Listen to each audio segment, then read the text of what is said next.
தேமுதிகவிற்கு 2026ஆம் ஆண்டு மாநிலங்களவை சீட் கொடுக்கப்படும் என்று எடப்பாடி பழனிசாமி உறுதியளித்ததாக தேமுதிக பொதுச் செயலாளர் பிரேமலதா விஜயகாந்த் தெரிவித்துள்ளார். வரும் சட்டமன்ற தேர்தலை ஒட்டி தேமுதிக நிர்வாகிகளுடன் அக்கட்சியின் பொதுச் செயலாளர் பிரேமலதா விஜயகாந்த் ஆலோசனை மேற்கொண்டார். சென்னை கோயம்பேட்டில் நடைபெற்ற இந்த ஆலோசனைக் கூட்டத்தில் மாவட்ட செயலாளர்கள், தேர்தல் பொறுப்பாளர்கள் உள்ளிட்டோர் பங்கேற்றுள்ளனர். அப்பொழுது செய்தியாளர்களிடம் பேசிய பிரேமலதா விஜயகாந்த், சட்டமன்ற தேர்தலில் தேமுதிக தனித்து போட்டியா என்பது குறித்து காலம்தான் பதில் சொல்லும் என்றும் தெரிவித்தார். அதே நேரத்தில் தேர்தலில் தனித்து போட்டியிட தேமுதிக தயங்காது எனவும் கூறினார்.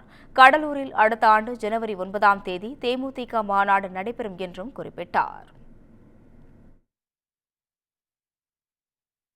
இனிமேல நாங்கள் தனித்து போட்டியா, கூட்டணி அமைத்து போட்டியா அப்படிங்கிறத இன்னைக்கு இப்போவே நான் சொல்ல முடியாது.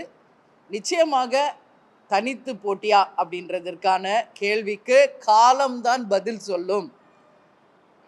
எனவே நிச்சயமாக அதற்கான சந்தர்ப்பம் வந்தால் அதுக்கு ஒன்றும் நாங்கள் பயப்படக்கூடியவர்களோ சளைக்கக்கூடியவர்களோ கிடையாது. தேசிய முற்போக்கு திராவிட கழகம் ஏன்னா எத்தனையோ தேர்தல்களை, எத்தனையோ இடைத்தேர்தல்களை தனியாகவே களம் கண்டவர்கள். அதனால் நாங்கள் எல்லாத்துக்கும் தான் ரெடியாக இருக்கோம், அதில் மாற்றுக்கிறது கிடையாது. அதனால் அதுக்கான நேரம் காலம் வரணும், அதுக்கான காலம் பதில் சொல்லும் என்பதை மட்டும் இந்த நேரத்தில் தெரிவிச்சுக்கோங்க.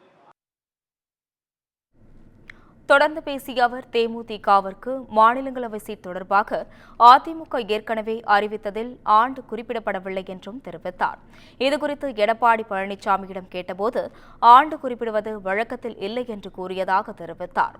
எழுத்துப்பூர்வமாக தருவதை விட தனது வார்த்தைகள்தான் முக்கியம் என்று எடப்பாடி பழனிசாமி உறுதி கொடுத்ததாகவும், தற்பொழுது தேமுதிகவிற்கு 2026இல் மாநிலங்களவை சீட் கொடுக்கப்படும் என்றும் அவர் கூறியதாகவும் குறிப்பிட்டார்.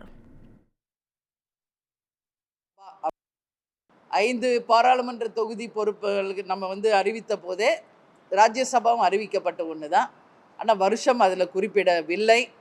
அதனால் நாங்கள் அப்போவே கேட்டோம் வருஷம் குறிப்பிடுங்கன்னு. அப்படி வருஷம் குறிப்பிடுவது வழக்கத்தில் இல்லை என்று அண்ணன் எடப்பாடியார் சொன்னார். அதைவிட எழுத்துப்பூர்வமாக நான் தர்றதை விட என்னுடைய வார்த்தைகள் தான் மிக மிக முக்கியம். ஒரு வார்த்தை கொடுத்தா மாற மாட்டோம் அப்படின்ற உறுதியும் அவர் கொடுத்தார். இப்போ இந்த முறை இல்லை, 2026 ராஜ்யசபா அப்படின்னு சொல்லியிருக்காரு.